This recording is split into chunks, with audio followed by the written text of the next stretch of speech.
매일 말씀 묵상에 오신 여러분을 환영합니다. 가을의 풍성한 열매처럼 하나님의 말씀으로 가득 채워지는 하루 되십시오. 안녕하세요, 성도 여러분. 11월 27일 수요일 말씀 묵상 시작하겠습니다. 오늘 함께 나눌 말씀은 요한계시록 4장 5절부터 11절까지의 말씀입니다. Revelation chapter 4 verse 5 to 11. 요한계시록 4장 5절부터 11절까지의 말씀 함께 읽겠습니다. 보좌로부터 번개와 음성과 우레소리가 나고 보좌 앞에 켠 등불 7이 있으니 이는 하나님의 7 영이라. 보좌 앞에 수정과 같은 유리바다가 있고 보좌 가운데와 보좌 주위에 4 생물이 있는데 앞뒤에 눈들이 가득하더라. 그 첫째 생물은 사자 같고 그 둘째 생물은 송아지 같고 그 셋째 생물은 얼굴이 사람 같고 그 넷째 생물은 날아가는 독수리 같은데 4 생물은 각각 6 날개를 가졌고 그 안과 주위에는 눈들이 가득하더라. 그들이 밤낮 쉬지 않고 이르기를 거룩하다 거룩하다 거룩하다 주 하나님 곧 전능하신 이여 전에도 계셨고 이제도 계시고 장차 오시리시라 하고 그 생물들이 보좌에 앉으사 세세토록 살아계시는 이에게 영광과 존귀와 감사를 돌릴 때에 24장로들이 보좌에 앉으신 이 앞에 엎드려 세세토록 살아계시는 이에게 경배하고 자기의 관을 보좌 앞에 드리며 이르되 우리 주 하나님이여 영광과 존귀와 권능을 받으시는 것이 합당하오니 주께서 만물을 지으신지라 만물이 주의 뜻대로 있었고 또 지으심을 받았나이다 하더라. 아멘. 사도 요한이 성령에 감동되어서 소아시아 7 교회를 향한 예수님의 메시지를 듣고 또 기록한 후에 환상을 또 하나 보게 됩니다. 요한계시록 4장의 표제를 보시면 하늘의 예배라고 적혀 있죠. 사도 요한은 환상 중에 활짝 열린 하늘 문 앞에 섭니다. 그리고 다시 한번 성령에 감동되어서 하늘에 있는 한 보좌 앞에 서게 되는데요. 누군가 그 보좌에 앉아 있지만 정확하게 볼 수는 없었습니다. 각종 귀한 보석과 같은 모양만 확인할 수 있었고 녹보석, 그러니까 영어로는 에메랄드라고 하는데 에메랄드 같은 그 무지개가 그 보좌를 둘러싸고 있었습니다. 그리고 그 보좌를 둘러싸고 있는 24개의 보좌들이 있었는데 24명의 장로들이 흰 옷을 입고 머리에 금 왕관을 쓰고 앉아 있었습니다. 오늘 본문 5절에 보니까 그 중앙에 있는 그 보좌로부터 번개와 우레소리가 났고 보좌 앞에 7 등불이 켜져 있었습니다. 그리고 보좌 앞에 수정과 같은 유리바다도 있었고 보좌 가운데와 주위에는 앞뒤로 많은 눈이 달린 4 생물도 있었습니다.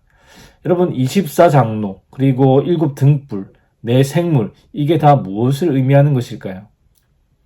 요한계시록에는 상징적인 이미지나 숫자들이 많이 등장하는데요. 기독교 2000년 역사 동안 그 상징에 대한 많은 해석들이 있어 왔습니다. 성경이 스스로 해석해 주지 않는 것들에 대해서는 정말 위대한 성경학자들과 신학자들 그리고 목회자들이 성경의 다른 부분들을 통해서 또 요한계시록에 나오는 많은 상징들을 해석해 왔습니다. 그렇기 때문에 누군가가 나는 그 기독교 2000년 역사 가운데 단 한 번도 나오지 않았던 해석을 주장한다라는 사람이 있다면 거의 99.9% 이단이라고 보시면 틀리지 않을 겁니다. 먼저 중앙에 있는 보좌는 하나님의 보좌이고 사도 요한도 어떤 보석과 같은 형상만 보았을 뿐 하나님의 정확한 모습은 보지 못했습니다. 마치 우리가 태양을 보는 것과 같죠. 어릴 때 한 번쯤은 다들 태양을 정면으로 쳐다본 적이 있으실 텐데요. 태양이 둥글고 그 빛이 정말 강하다는 것 정도는 알 수 있지만 태양을 정확히 바라볼 수가 없습니다. 태양을 정확히 바라보고야 말겠다 하면서 쳐다본다면 아마 눈이 멀어버리거나 눈에 심각한 데미지를 입을 겁니다. 우리가 태양을 쳐다보지는 못하지만 그 태양이 비추는 세상과 사물들은 명백하게 볼 수 있듯이 사도 요한도 하나님의 보좌 주변에 있는 것들을 보고 상세하게 묘사를 했습니다. 하나님의 보좌 주변에 둘러있는 24개의 보좌 위에는 거룩함을 상징하는 흰옷을 입고 또 통치권을 상징하는 금면류관을 머리에 쓴 24장로가 앉아 있었습니다. 24라는 숫자에 대한 여러 가지 해석이 있는데요. 보편적으로 하나님의 백성을 의미하는 그 이스라엘의 12지파, 구약에 나오는 이스라엘 12지파, 그리고 신약에 나오는 예수님의 12제자를 그 숫자를 더한 숫자라고 그렇게 해석을 합니다. 성경에 10이라는 숫자가 많이 나오지는 않지만 이스라엘의 지파의 수가 10이고 또 예수님의 제자들의 수가 10이라서 둘을 이렇게 더하면 24 이런 식으로 끼워서 맞춰서 해석한 것이 아니라 요한계시록 21장 12절에 보시면요. 새 예루살렘이 나오는데 인간의 역사가 끝이 나고 이 땅에 임할 천국을 의미합니다. 그 새 예루살렘 성에 크고 높은 성곽이 있고 12문이 있는데 그 문들 위에 이스라엘 자손 12지파의 이름이 있습니다. 그리고 그 성곽의 12기초석 위에는 어린 양 예수님의 12사도의 이름이 있는 것을 요한이 보았다라고 기록하고 있습니다. 그래서 24장로는 구약시대 하나님의 백성 이스라엘 12지파와 신약시대 예수님의 12제자의 수를 합한 24, 즉 구약시대와 신약시대에 걸쳐 구원받은 하나님의 백성을 상징하는 것으로 볼 수 있습니다. 24장로에 대한 또 다른 해석은 24장로를 천사와 같은 천상의 존재로 보는 것입니다. 물론 이미 하나님의 보좌 옆에 있다는 것 자체가 지상의 존재가 아닌 천상의 존재이긴 하죠. 그리고 또 요한계시록에 나오는 장로는요, 천사와 비슷한 일을 합니다. 24장로와 천사 모두 성도의 기도가 담긴 향을 관장하기도 하고 하나님의 계시를 알리는 천사의 역할을 장로가 수행하기도 합니다. 24장로가 흰옷을 입고 있는 것처럼 천사들 역시 흰옷을 입고 있죠. 그래서 요약하면 24장로가 상징하는 것은 구원받은 하나님의 백성을 대표하는 천상의 존재 혹은 천사라고 할 수 있습니다. 그리고 또 사도 요한이 무엇을 보았습니까? 5절에 보니까 하나님의 보좌로부터 번개와 우레소리 같은 음성을 들었고 또 불이 켜진 등불 7을 보았다라고 기록하고 있죠. 지난달인가 비 오는 날 밤에 우르르 쾅쾅 하는 그 천둥 소리가 몇 시간 동안 계속 이어졌는데요. 제 딸이 그 소리 때문에 너무 무서워서 잠을 못 자고 계속 울었던 적이 있습니다. 그래서 소리가 가장 안 들리는 옷장에서 겨우 잠을 재웠습니다. 천둥이 크게 치면 어른들도 그 소리가 무섭지요. 구약 성경에 보면 이스라엘 백성들이 시내산에서 하나님을 만났을 때 두려워 떨었습니다. 우레소리와 번개 그리고 나팔 소리와 산에서 나오는 연기를 보고 두려워서 하나님이 우리에게 말씀하시지 말게 하소서 우리가 죽을까 하나이다 하면서 모세를 통해 하나님의 말씀을 듣고자 했습니다. 사도 요한은 하나님의 보좌로부터 인간이 두려워하는 이런 천둥 소리 같은 하나님의 음성을 들었습니다. 그리고 보좌 앞에 켜진 등불이 7개가 있었는데 5절에 그 7 등불이 하나님의 7 영이라고 그렇게 설명하고 있습니다. 하나님의 영이신 성령은 알겠는데 하나님의 영이 6개가 더 있나? 라고 생각하실 수도 있죠. 성경에 7이라는 숫자는 굉장히 많이 등장하고 그 숫자가 의미하는 바에 대해서 많이 들었습니다. 7은 완전을 상징하는 숫자이기 때문에 여기서 말하는 7 영은 충만한 상태로 존재하시는 성령을 가리킵니다. 그리고 6절에는 보좌 앞에 수정과 같은 유리바다와 또 앞뒤에 눈이 가득한 네 생물이 있다라고 말씀하고 있죠. 하나님의 보좌 앞에 있는 이 바다는 제사장들 혹은 또 제물을 정결케 하는 용도로 사용되었던 그 성막 앞에 있는 물두멍 혹은 성전 앞에 있었던 큰 그 놋 바다로 해석하기도 하고 그냥 말 그대로 수정과 같이 깨끗한 바다라고 해석하기도 합니다. 그리고 네 생물이 등장하는데요. 첫 번째 생물은 사자, 두 번째 생물은 송아지, 세 번째 생물은 얼굴이 사람과 같고 네 번째 생물은 독수리와 같은데 네 생물 모두 6개의 날개를 가졌고 날개의 안쪽과 바깥쪽에 많은 눈을 가지고 있다라고 기록하고 있습니다. 에스겔의 환상에서도 이 네 생물이 등장하는데요. 이 네 생물은 각 종류의 우두머리를 뜻합니다. 사자는 맹수의 우두머리, 소는 가축의 우두머리, 사람은 피조물의 우두머리, 독수리는 날짐승의 우두머리죠. 그래서 이 네 생물은 피조물 전체를 대표하는 천사들이고 6 날개와 가득한 이 눈은 이들이 민첩하게 움직이면서 또 늘 깨어 있다는 것을 뜻합니다. 오늘 본문에서 사도 요한이 하나님의 보좌 앞에서 본 것들을 살펴보았는데요. 그것들이 무슨 뜻인지 보다 더 중요한 것은 이 24장로들과 네 생물이 하나님의 보좌 앞에서 무엇을 하고 있는가입니다. 그게 더 중요하다는 것이죠. 우리 8절부터 11절까지 다시 한번 읽어보겠습니다. 8절부터 11절까지입니다. 네 생물은 각각 6 날개를 가졌고 그 안과 주위에는 눈들이 가득하더라. 그들이 밤낮 쉬지 않고 이르기를 거룩하다 거룩하다 거룩하다.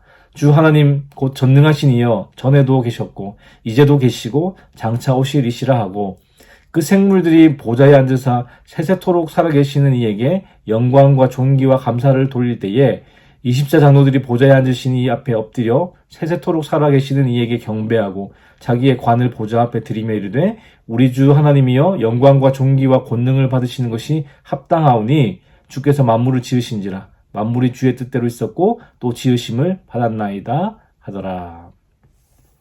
내 생물들은 밤낮 쉬지 않고 거룩하다 거룩하다 거룩하다 주 하나님 곧 전능하신 이여 전에도 계셨고 이제도 계시고 장차 오실 이시라 외치면서 주님께 영광과 존귀와 감사를 돌립니다.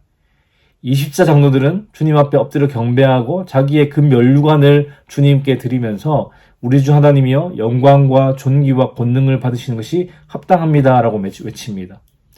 요한계시록 4장의 표제처럼 하늘의 예배라는 것이죠. 어렸을 때 목사님들이 우리가 죽어서 천국에 가면 거기서 영원히 하나님만 예배합니다 라고 이렇게 얘기를 하시면 물론 표정은 이렇게 정말 그렇구나 이렇게 기쁜 척 했지만 속으로는 천국에서는 예배만 드린다고? 그럼 이게 과연 천국인가 지옥인 건가? 라고 생각했던 기억이 있습니다. 제가 우리 유스 아이들에게 하늘의 예배에 대해서 설명한다면 아마 아이들이 저와 같은 반응을 할지도 모르겠습니다. 근데 여러분 제가 하나님을 만나고 하나님과 깊은 교제를 하기 시작한 후로는 예배하는 것이 더 이상 지루하지 않았습니다. 오히려 하나님께 찬양하고 하나님의 말씀을 읽는 것이 너무 좋아서 그냥 아무것도 안 하고 예배만 했으면 좋겠다라고 생각한 적이 있었습니다. 그런 생각을 하던 중에 2010년이었는데요. 어느 선교단체에서 24/7 찬양과 예배 프로젝트를 한다는 소식을 들었습니다. 하루 24시간 내내 주 7일 동안 예배와 찬양과 기도가 끊이지 않는 곳.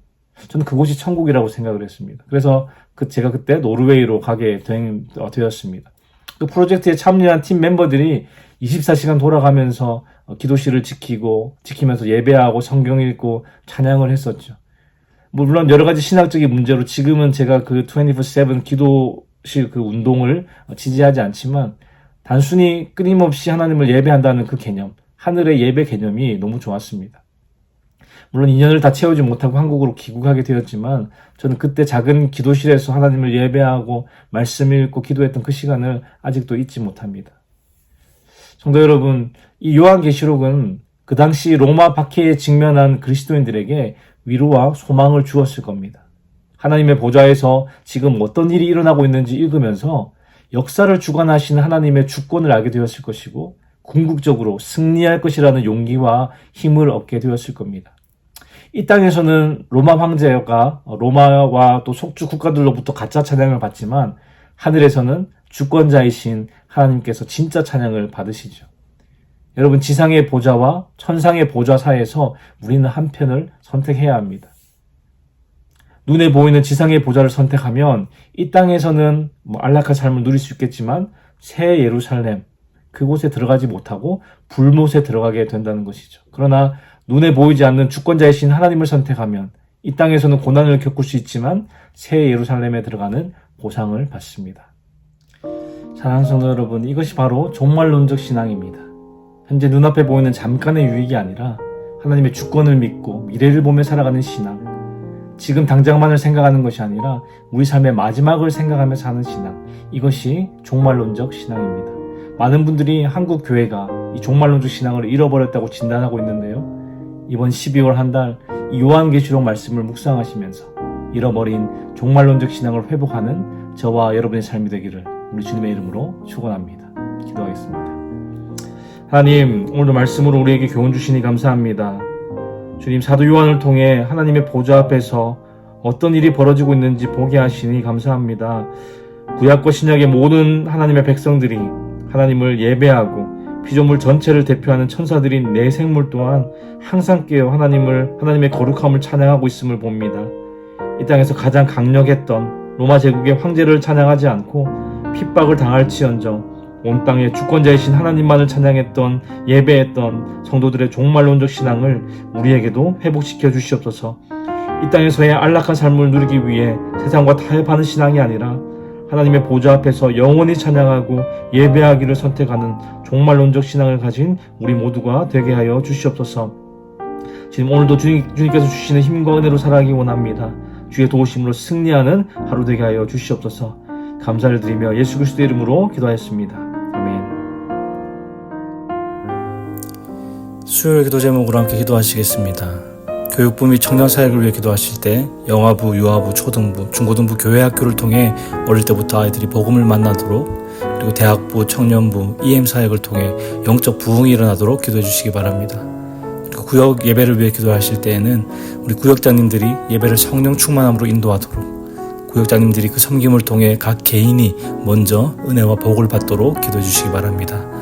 선교사님들을 위해 기도하실 때에는 네팔의 윤성철 선교사님, 터키의 하상욱 선교사님, 일본의 문일배 선교사님, 페루의 윤애경 선교사님을 위해서 기도해 주시기 바랍니다.